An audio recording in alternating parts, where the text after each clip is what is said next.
எல்லோருக்கும் வணக்கம். மாடி தோட்டத்தில் கார்த்திகை மாதம் கார்த்திகை தீபத்துக்கான அறுவடை தான் இன்றைக்கி பார்க்க போகிறோம். தீபம் முடிஞ்சிருச்சு. ஆனால் இந்த வீடியோ எடிட் பண்ணி எனக்கு போட கொஞ்சம் லேட் ஆயிடுச்சுங்க. நான் கார்த்திகை தீபத்துக்கு என் வீட்டுக்கு தேவைக்கான எல்லா காய்கறிகள், பழங்கள் எல்லாமே நான் இதிலே பூக்கள் இது எல்லாமே என் மாடி தோட்டத்திலே நான் அறுவடை பண்ணி எடுத்தேன். கடையில் எதுவுமே நான் வாங்கலை. ஏன்னா அந்தளவுக்கு எனக்கு காய்கறிகள் கிடச்சிது, பழமும் இருந்துச்சு. அப்புறம் பார்த்திங்கன்னா பூ ஒரு 4லேருந்து 5 முழம் பூ எனக்கு கிடச்சிதுங்க. அந்தளவுக்கு எனக்கு எல்லாமே மாடியிலே கிடச்சிருச்சு. அப்புறம் கரும்பும் கிடச்சிதுங்க. இது எல்லாமே தான் இன்றைக்கி நான் அறுவடை பண்ணி எடுக்க போகிறேன். வாங்க ஒன்று ஒன்றா இன்றைக்கி என்னென்ன அறுவடை இருக்குதுன்னு பார்க்கலாம். மாடி தோட்டத்தில் எப்போவுமே ஒரு பழச்செடியை வளர்க்குறது ரொம்ப ஈஸிங்க. அதனால் பழச்செடி வளர்க்குறது கஷ்டம்லாம் நீங்கள் நினைக்காதீங்க. இன்றைக்கி நான் முதல் அறுவடை பார்த்திங்கன்னா அத்திப்பழத்தை தான் அறுவடை பண்ணுறேன். வாங்கி வச்சதுலேருந்து எந்த ஒரு மெயின்டெனன்ஸுமே கிடையாது. எனக்கு காய்களை கொடுத்துக்கிட்டே இருக்குங்க. காய்கறி செடிகள் வளர்க்குறதை விட சொல்லப்போனால் பழங்கள் ரொம்ப ஈஸியாக வளர்க்கலாம். என்ன பழச்செடிகள் பார்த்திங்கன்னா கொஞ்சம் விலை அதிகமாக இருக்குங்க. அதனால் நம்ம கொஞ்சம் வாங்குறதுக்கு யோசித்து ஒன்று ஒன்றா தான் வாங்க வேண்டியதாக இருக்குது. முக்கியமான பழச்செடிகளாக பார்த்து நம்ம வாங்கி வச்சுக்கலாம். நம்ம எப்போவுமே நமக்கு காய்கள் கொடுக்குற பழச்செடிகளாக பார்த்து நீங்கள் மாடியில் வாங்கி வச்சுக்கோங்க. தாராளமாக உங்களுக்கு நிறைய பழங்கள் கிடைக்கும். முதல் அறுவடையாக நான் அத்திப்பழத்தை பறித்து எடுத்துக்கிட்டேன். அந்த பழம் நல்லா வெடித்து பழுத்து இருந்ததுங்க. 2 பழம் பறிச்சாச்சு. போகிற வழியில் பார்த்திங்கன்னா ஒரு கோவக்காய் இருந்தது. கோவக்காவும் பறித்து எடுத்தாச்சு. நல்ல மழை, அடமழை பெஞ்சுதுங்க இன்றைக்கி. அந்த கொஞ்சமாக விட்டுச்சு. அந்த கேப்பில் நான் காய்கறிகளை பழங்களை பறிச்சுட்டு போயிடலான்னு வந்துட்டேன். இந்த அவரைக்காய் பார்த்திங்கன்னா ஆடி மாதம் நம்ம போட்ட அவரைக்காங்க. ஆடி மாதம் போட்டோம்னா நமக்கு கார்த்திகை மாதத்தில் தான் அறுவடைக்கு வரும். அவரைக்காய் பொறுத்த வரைக்கும் நமக்கு சீசனுக்கு தான் காய்களை கொடுக்கும். எப்போவுமே நமக்கு காய்களை கொடுக்காதுங்க. இப்போ பார்த்திங்கன்னா எனக்கு இந்த அவரைக்காய் ஃபஸ்ட்டு அறுவடை. கார்த்திகை தீபத்துக்கு தான் அறுவடை பண்ணி எடுக்கணுன்னே நான் விட்டு வச்சுருந்தேன். ஏன்னா சாமிக்கு தான் ஃபஸ்ட்டு இதை சமைக்கலாம் அப்படின்ட்டு விட்டுட்டேங்க. இது பார்த்திங்கன்னா பச்சை அவரைக்காய். எப்போவுமே என் மாடி தோட்டத்தில் இந்த அவரைக்காய் தான் காய்க்கும். ஆனால் இந்த சிகப்பும் பச்சையும் கலந்த அவரைக்காய் தான் இதான் ஃபஸ்ட் டைமுங்க. 2த்துலேயும் பார்த்திங்கன்னா கொஞ்சம் கொஞ்சமாக இருந்துச்சு. மேலெல்லாம் இருந்தது, அதை என்னால் பறிக்க முடியல. கைக்கு எட்டின வரைக்கும் பறிச்சுக்கிட்டேன். இந்த பந்தலில் பார்த்திங்கன்னா கிட்டத்தட்ட 5, 6 செடிகள் படருதுங்க.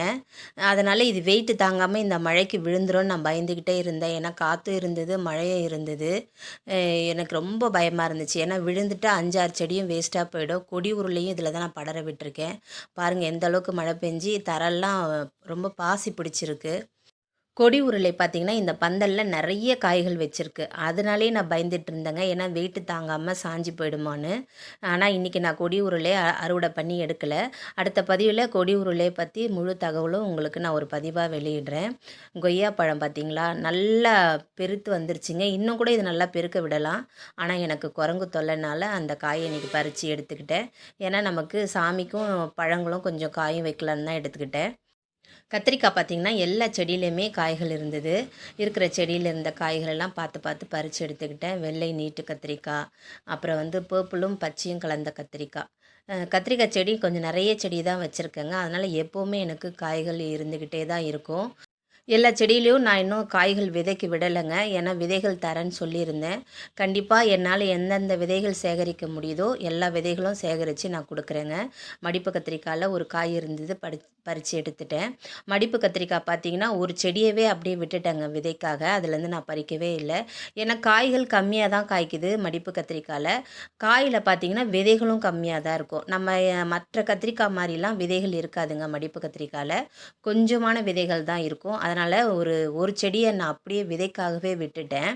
இது பார்த்திங்கன்னா வெள்ளை குண்டு கத்திரிக்காங்க. நான் ஊர்லேருந்து கொண்டு வந்த செடி இது. விதையாக கொண்டு வரல, செடியாக ஒரு 4, 5 செடி கொண்டு வந்தேன். ஒரு நண்பர் கொடுத்தாரு. இப்போ பார்த்திங்கன்னா எனக்கு தொடர்ச்சியாக காய்களை கொடுத்துக்கிட்டே இருக்குங்க. என்கிட்ட பார்த்திங்கன்னா இந்த ஆப்ரிக்கன் கத்திரிக்கான்னு ஒரு செடி வச்சுருந்தேன். அந்த செடியில் ஒரு 2 காய் காய்ச்சிதுங்க. அதுக்கப்புறம் காய்களே வரல. நானும் எப்படியாவது இன்னும் 2, 3 காய்கள் வச்சிருச்சுன்னா விதைக்கு விட்டு விதைய எடுக்கலான்னு பார்க்குறேன். ஆனால் எனக்கு இன்னும் காய்கள் வரலைங்க.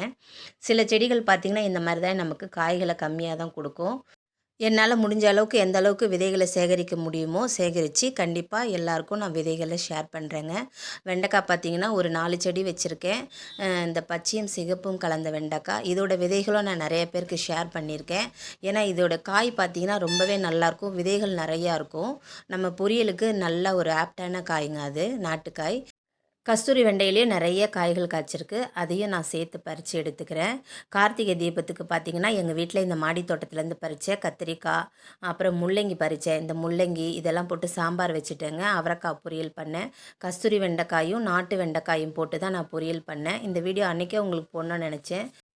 ஃபோனில் பார்த்தீங்கன்னா சில பிரச்சனை வந்துருச்சு. வீடியோ எடிட்டே பண்ண முடில. அதனால் என்னால் எடிட் பண்ணி இதை போடவும் முடியலங்க. இந்த கஸ்தூரி வெண்டைக்காய் விதைகளும் நிறைய பேருக்கு ஷேர் பண்ணியிருக்கேன். இந்த பதிவை பார்த்துட்டு யாருக்காவது கஸ்தூரி வெண்டைக்காய் விதைகள், நாட்டு வெண்டைக்காய் விதைகள் வேணும்னா எனக்கு மெசேஜ் பண்ணுங்கள். பண்ணிவிட்டு எனக்கு உங்கள் முகவரியை வாட்ஸ்அப்பில் அனுப்புங்க. மெசேஜில் அனுப்பாதீங்க. நான் வாட்ஸ்அப் நம்பர் தனியாக தரேன். அதில் அனுப்பி விட்டிங்கன்னா உங்களுக்கு நான் வந்து கண்டிப்பாக ஷேர் பண்ணுறேன். ஏற்கனவே ஒரு 4 பேர் முன்னாடியே சொல்லியிருக்காங்க. அவங்களுக்கும் இப்போ கேட்குறவங்களுக்கும் சேர்த்து நான் வந்து அனுப்பி வச்சிடுறேங்க. ஏன்னா ஒரு 10லேருந்து 15 பேர் வந்தாங்கன்னா அவங்களுக்கெல்லாம் சேர்த்து அனுப்பலான்னு நான் வெயிட் பண்ணுறேன். இது பார்த்திங்கன்னா முள்ளங்கி ஒரு 2 செடி போட்டிருந்தேங்க. அதுலேருந்து ஒரு 2 காயை பறித்து எடுத்துக்கிட்டேன். முள்ளங்கி பார்த்திங்கன்னா ரொம்ப பிஞ்சாக ரொம்பவே நல்லா இருந்துச்சு. முருங்கைக்காய் இல்லாத சாம்பார் தான் இன்றைக்கி. மாடி தோட்டத்தில் முருங்கை மரம் வைக்கணும்னு எனக்கு ரொம்ப நாள் ஆசைங்க. கண்டிப்பாக இந்த வாட்டி நான் வச்சிருவேன்னு நினைக்கிறேன். இப்போ ட்ரெண்டிங்கில் போயிட்டுருக்க முருங்கை மரம் என்னென்னு பார்த்தீங்கன்னா, இந்த கரும்பு முருங்கை தாங்க. நிறைய பேர் ஆன்லைன்லேயும் சேல் பண்ணுறாங்க. அது விதைகளும் விற்கிது, செடியாகவும் விற்கிது. எதை வாங்கி வைக்கிறதுன்னு தெரியல. ஆனால் கண்டிப்பாக ஒரு கரும்பு முருங்கை வாங்கி வைக்கணும்னு நான் ரொம்ப ஆசைப்பட்றேன். ஏன்னா காய் பார்த்திங்கன்னா ஒன்று ஒன்று நல்ல பெருசாக வருதுங்க. கண்டிப்பாக ஒரு செடி வாங்கி வச்சிடணும். இது பார்த்திங்கன்னா சாமந்தி. இதையும் நான் இன்றைக்கி தீபத்துக்கு தான் அறுவடை பண்ணி எடுக்கணுன்னே நான் விட்டு வச்சுருந்தேங்க. அதனால் கரெக்டாக தீபத்துக்கு தான் இதை அறுவடை பண்ணி எடுத்து கிட்டத்தட்ட ஒரு 4 மழை வந்தது. அதை நல்லா கட்டி சாமிக்கு ஃபுல்லாகவே நான் போட்டு விட்டேங்க. அதை ஷார்ட்ஸ்லேயே உங்களுக்கு நான் போட்டிருப்பேன்.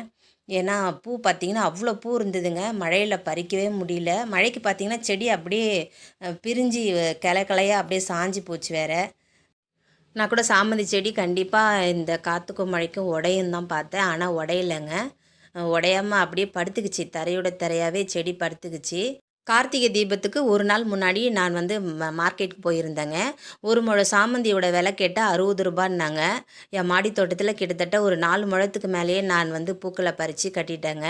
அதிலே பாருங்கள் ஒரு 250 ரூபா எனக்கு லாபம் கிடச்சிருச்சு. ஏன்னா அந்தளவுக்கு எனக்கு பூக்கள் இருந்தது. இப்போதைக்கு பார்த்திங்கன்னா பூ பறிச்சாச்சு.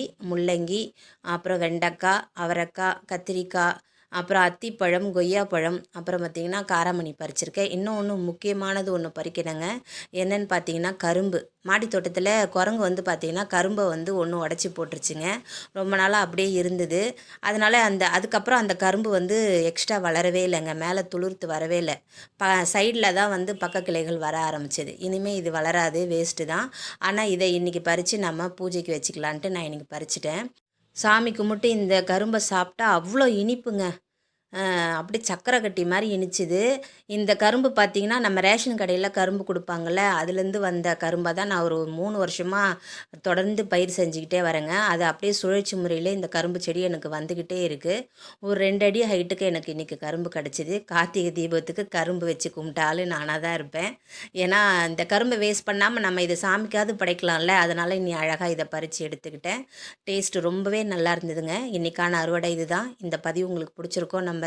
லைக் பண்ணி, ஷேர் பண்ணி, சப்ஸ்கிரைப் பண்ணுங்கள். யாருக்காவது இந்த பதிவு பயனுள்ளதாக இருக்குன்னு நினச்சிங்கன்னா கண்டிப்பாக அவங்களுக்கு ஷேர் பண்ணுங்கள்.